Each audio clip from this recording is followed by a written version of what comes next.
Seen my share broken halo, folded wings that used to fly. They've all gone wherever they go, broken halos that used to shine. Hey everybody, embarrASSment back here today. We are this time going to case this window out. We're going to do one long video on it instead of two parts. It's going to cover dry fitting and measuring and dry fitting each piece to custom fit this window. Now it should be all the same around, but sometimes there can be a little gappage. You might have your reveals thrown off a little bit, so it's best to dry fit every piece, which means put it up there, mark it, take it to your saw, cut it, and then keep it in the orientation that it'll be assembled on the window.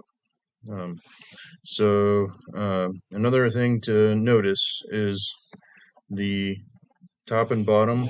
I'm going to leave at a straight 45 miter, and I'm not going to bevel the cut at all.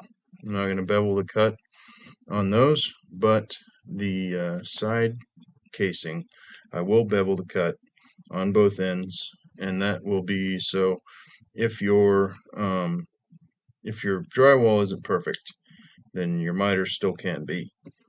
That'll make more sense as you continue trimming, but just know the pencil trick, and you'll see that on my door casing video. Basically, you got your miter saw, you put your pencil down before you lay your board on top. So then it does like this. So it bevels the board by raising it up off the miter saw's table. So hope you all learned something from this. If you have any questions, let me know. Please remember to like, share, comment, subscribe, and click the bell. Also, I've got a lot of tools listed in the description here. Click any one of those, it directly supports me. And I really appreciate y'all clicking those to buy, because Amazon affiliate will directly support this channel and fuel more content for you. So, without further ado, here is casing a window. Thanks. Okay, today we're going to be casing this window right out. We got our drywall protruding just a little bit. Carpentry will call that sitting proud. So it's sitting proud of the extension jamb that we have already previously installed in another video. So we're just going to go around all the different sides of the window. I'm just going to show one here, but we're just removing the drywall. Give it a nice angled cut, and you can beat it right out with your hammer. And you can also scrape away any protruding clumps with the claw of your hammer. So yeah, right now I'm just making a quick multi-tool cut up and down. Make sure it's all pierced. Then we'll grab our hammer and go ahead and bang it all right out of there. One thing to note when you're cutting all your drywall out is there are screws. Then I make sure to knock those screws back, even though your drywall, see there I'm hitting a screw. Yeah, those drywall screws sometimes protrude out and you don't get them knocked back, and then they can cause a lot of problems for your trim sitting flat against the jamb and the drywall. Just go ahead and bang it all out and make it cut all the way around the window. We're going to go ahead and rough cut. So this window is about 5 foot by 5 foot, so I'm going to rough cut a piece to go mark. See that I've got one there already. So we are going to cut this about 5 1.6 maybe. And you know, just make sure you get all that drywall paper that is got furrowed. Go ahead and rip it all off. Make sure it's all sitting back, so when you put your trim against it, it won't mess up the way your trim sits flat against it.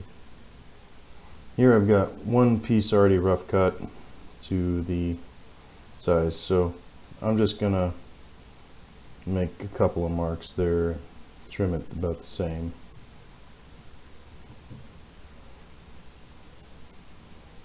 Pretty sure what I'm going to end up doing is getting one side cut like that, and then I'm going to go take it back to the window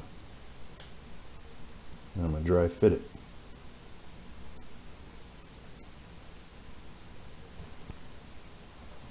Dry fitting is by far the best way to do this. Your extension jambs will not be perfect, never, so go ahead and slap it right up there and make your marks at where you want your reveal to be.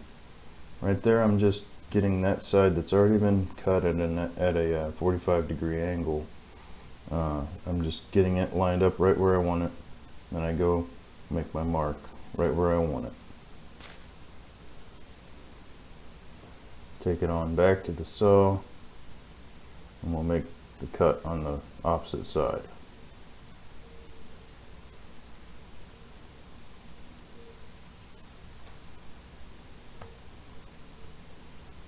Here it's important to note that while you're cutting this casing, one side will be flat. The other should really be popped up. And by that I mean doing the pencil trick. If you watch some of my other casing videos with the door casing, you'll hear me talk a lot about the pencil trick.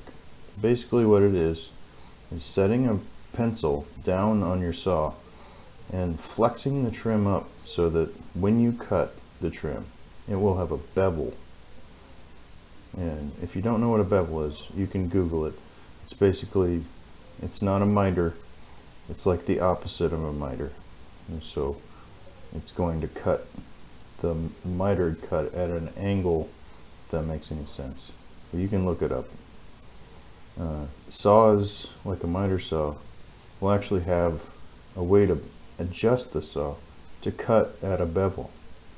You'll hear double bevel saw, miter saw, you know, that kind of thing.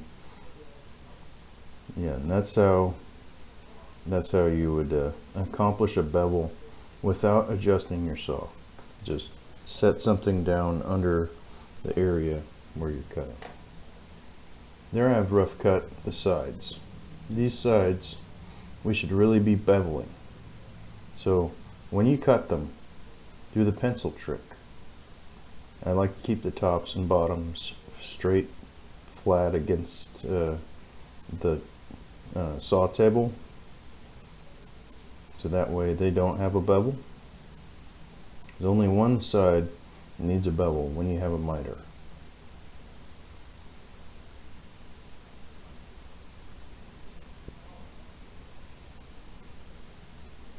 So I'm dry fitting this against the jamb. Go ahead and get your marks made right where you need them. And here I'm using a 0.9 millimeter mechanical pencil. By far my favorite pencil for the job. That pencil will save you time and it'll get you nice fine lines, just like you need. But it won't break the lead as much. You can find them in a lot of places. Mine I bought at Walmart. You just find 0.9 millimeter. They're the ones that are orange and pink and green. The big mechanical pencils. It's important when you cut the casing to make sure that your saw is running at the highest RPM. So hold the button down just a minute before you plunge into the material to make sure the saw has reached its top speed. As we're cutting casing here, casing always needs a nice clean cut.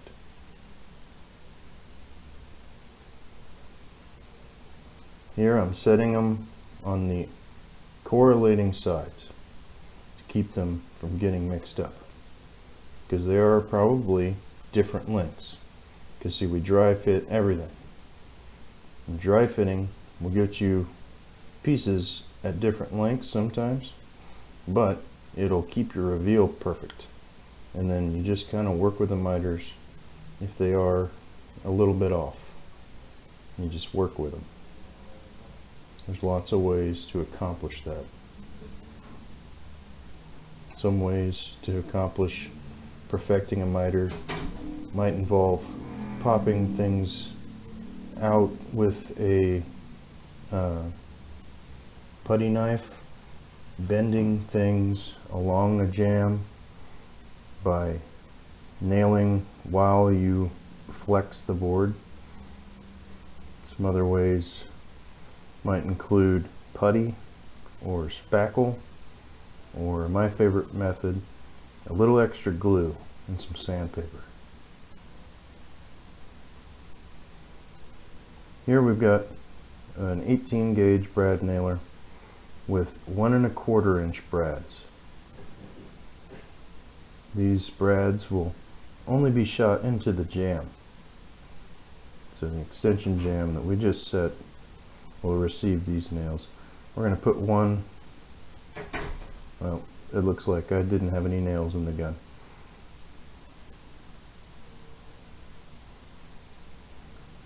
But we put one up in each corner first.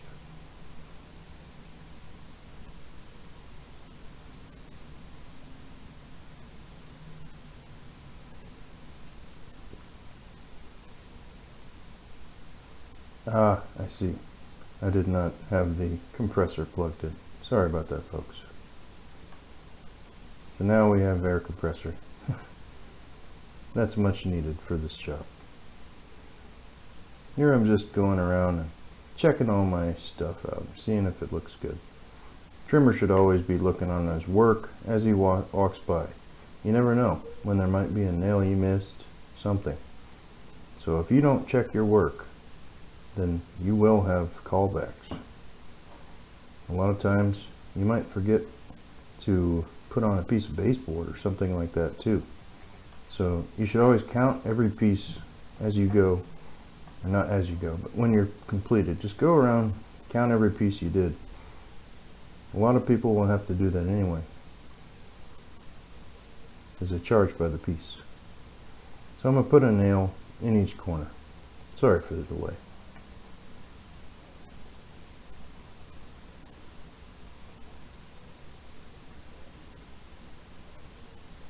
And then we're going to pop one about every foot. We should have about 5 more nails. There you go. Now, next up, we're going to go ahead and nail the outside. This, I use 2-inch finish nails. 2-inch finish nails. Alternatively, you could use 2-inch brad nails.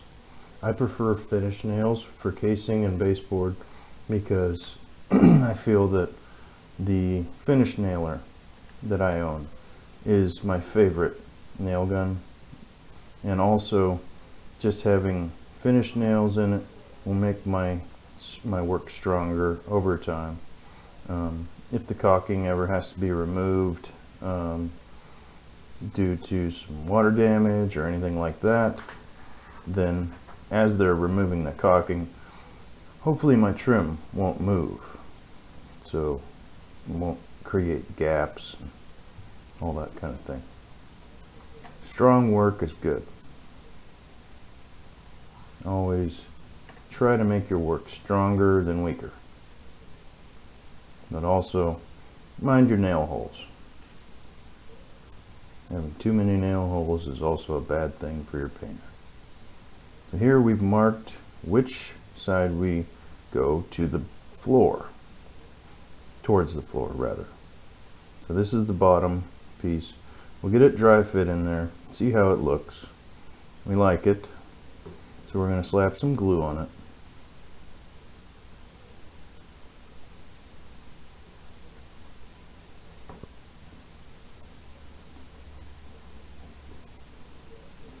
I carry around a 2-ounce bottle of Tight Bond number 2. That's my favorite. Actually today I'm using Gorilla Glue. That works equally well, and it's also stainable, so that's a benefit. If you're doing stained work, try to use Gorilla Glue instead of Tight Bond. Tight Bond 3 might be stainable, I'm not sure, but I just know that the Gorilla Glue is good for stained work. So we're going to get that wet fit into place and pop a nail right in there at the top of the jam, right there. And then we're going to go ahead and pop one in that corner, right about where we need it at your reveal. Now we're going to get one in that corner and see how our miter did. Looks pretty good. So right now I'm angling one. You see at the top there. I didn't have any nails in my gun, so I have to do it again. But the idea is to nail it at an angle down into the 2x4. And it's coming from that side. So that side just has a jam on it, and so you don't want to nail. You don't want to count on your small nails to do what the work that a big nail can do. Big nails will keep it in place while you're working on it, and suck the board back to the wall like we need it, nice and flat.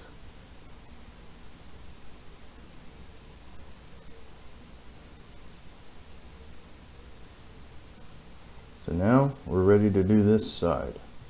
I'm going to slap some glue right on that miter just like so.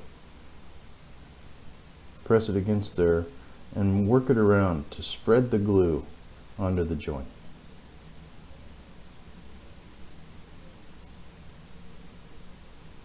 If you got any squeeze out, you know you did pretty good. You don't want a bunch, but you do want just a little bit of squeeze out. That squeeze out will help you to, when you sand, it'll catch some of the dust and kind of create it into a spackle paste. This tool that I've got in my hand is what's called carpenter's pliers. I've also heard it referred to as dikes. I've also heard it referred to as pinchers or pincers. You call it what you want to call it. I call them carpenter's pliers or dikes. But this nail curled. So that'll happen. It didn't set.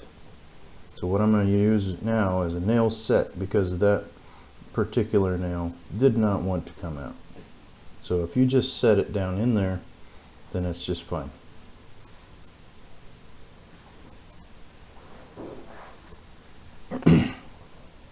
You'll notice that I have a front hammer holster on my tool bag that I actually made those tool bags myself. I made the hammer holster myself, installed it on an existing tool bag rather, but then I also made it to where the bags just clip right on my work belt instead of having a tool belt. I just have a tactical work belt. It's also used for carrying around pistols and stuff like that, but it's called a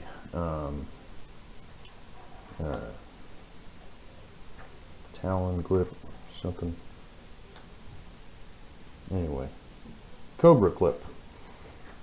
It's called a Cobra clip. So the idea is you can use a different method of attaching your bags to your belt. We're going to sand across these joints and get it done before the glue dries. So that way you don't you have a chance to get the glue to accept some of the paint particles. It'll act much like a spackle.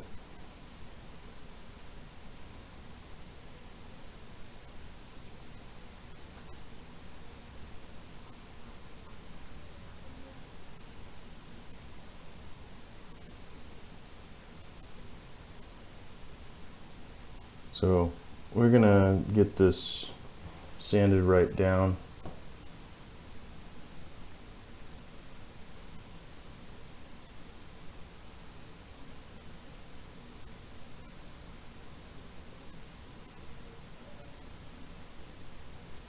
We're going to slap some glue right on this miter. Give it a press into there. Press it right into the joint. And then, once you've got it sufficiently coated, grab your 240 grit sandpaper. Oh, here I'm going to put in a secret nail. That's one nail that pops in right there, and then you can give it a nice whack to tighten the joint up before you sand.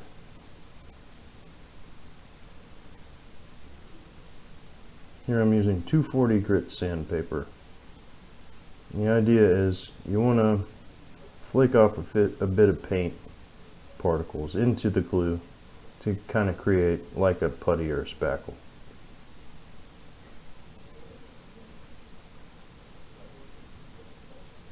Most people use spackle that I've met. I do not. I don't think I've used spackle not in many months. The idea is your work should be so good you don't need it. And also, because everybody needs something to cover just a little bit of something, the sanding that I'm doing here should always cover everything that I'm doing wrong. Or not wrong, but rather everything that doesn't look good. It'll just cover it right up.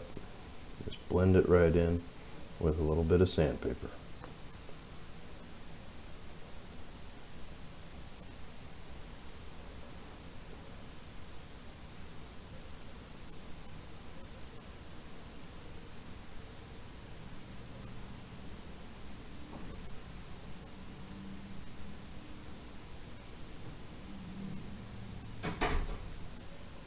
So after I've removed a bit of material, I start working across the joint.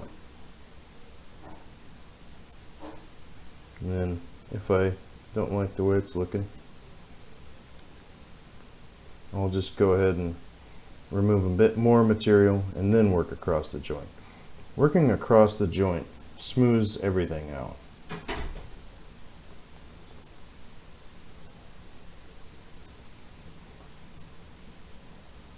So now we've got everything in place to go ahead and get started on that top. We're going to go ahead and put a little bit of glue on each side of the trim. Now here I'm noticing I put too much. There's just too much. I should have spread the glue around, but it kind of dripped a little bit. Whoops. We'll sand it off. Everything will be fine. So you wanna definitely be a little bit more tidy than that. But do as I say, not as I do, I suppose.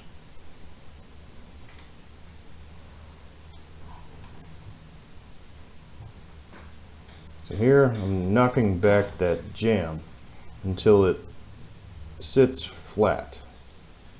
You want them lined up.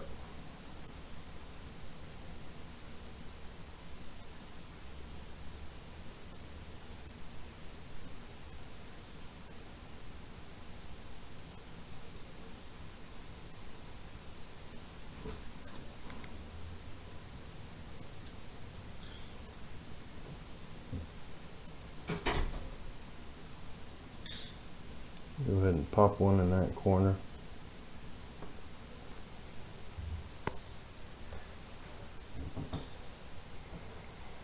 Now we're going to move our ladder. Now don't try and reach the other side of a window or whatever. Move your ladder.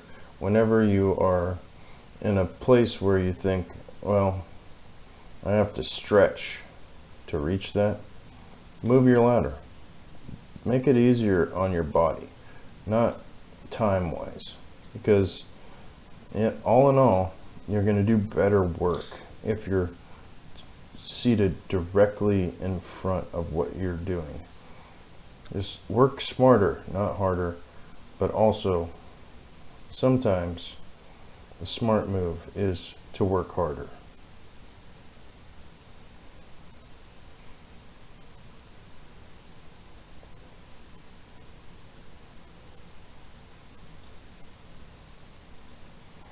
Here you'll notice I'm pushing down on with the tip of the brad nailer. And the idea is get it to close up that gap. So now I'm seeing this particular miter didn't want to close up real well.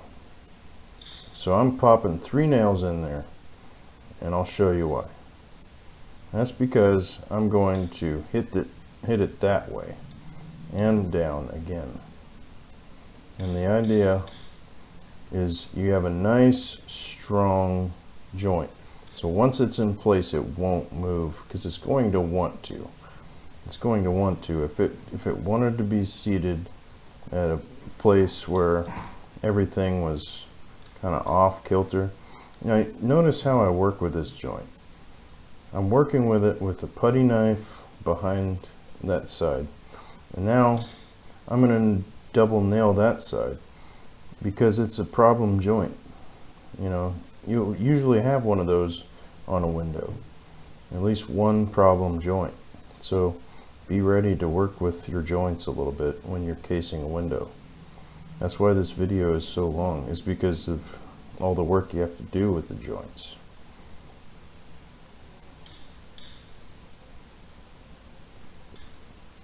So just tighten everything up as best you can. Another way you can do that is flex your material in the middle. If you're flexing it in the middle, then it tightens up the joint at the top if you flex in the right place.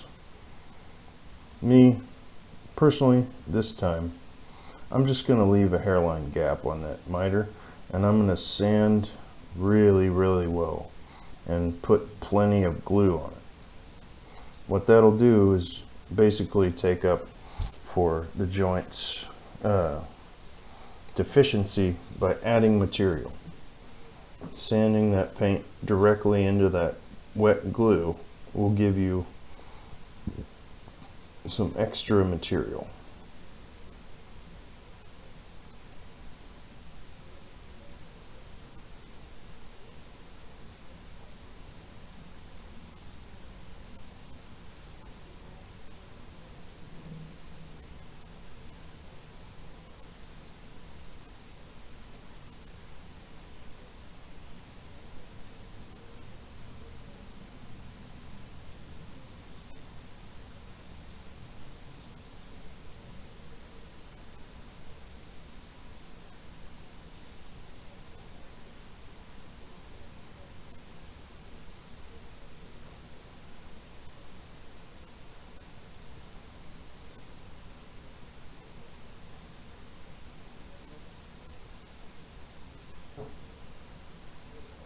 So here I'm getting it, all the material removed to make it flat. We want it to be a very flat joint. We don't want one side sticking out. So that's why you see some of the primer is sanded off there. That's okay to do sometimes. You don't want to make a big habit of it. You want it to just be on windows, basically. Anything that has a problem joint. Doors really shouldn't have problem joints very often. However, they will sometimes, but shouldn't have anyway. very many problems with a door miter.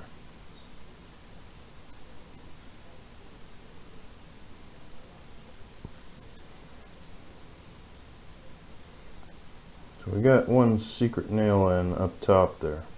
So we're going to pull everything down, and I'm going to get 5 inches out on that miter, and I'm going to nail it there so that it doesn't want to suck the board back to the wall, because my joint is looking good. I don't want to disturb it. There, I've run out of nails, so I keep a stack of 1 1/4" brad nails in my top pocket there.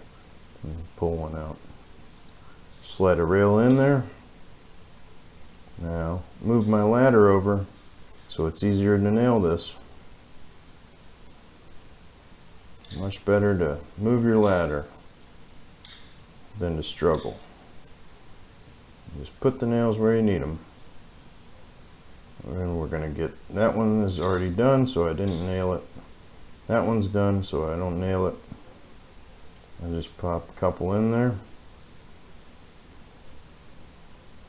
Now I'm going to check my joint out. Probably going to move my ladder, would be my guess. No, I must be close enough. I'm close enough there because I'm in the middle of the window. But normally I'd move directly in front of that miter so I could see it very well. But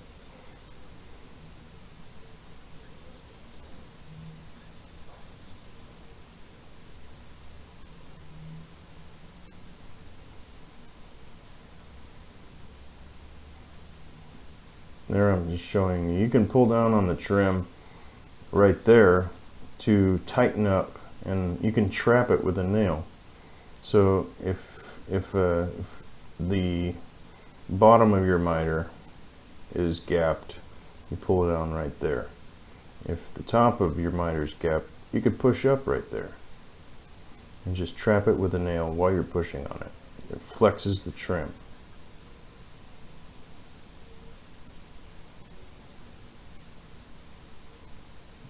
Got some good old 240 grit sandpaper. We're just going to get everything smoothed out.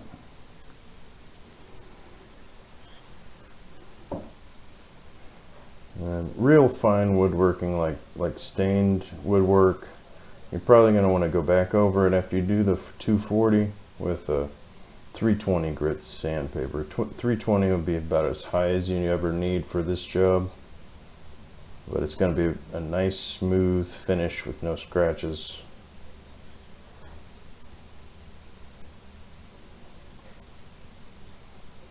So we're going to get that completely sanded. We're going to notice we need a couple more nails on the right side. Everybody please like, share, subscribe, click the bell.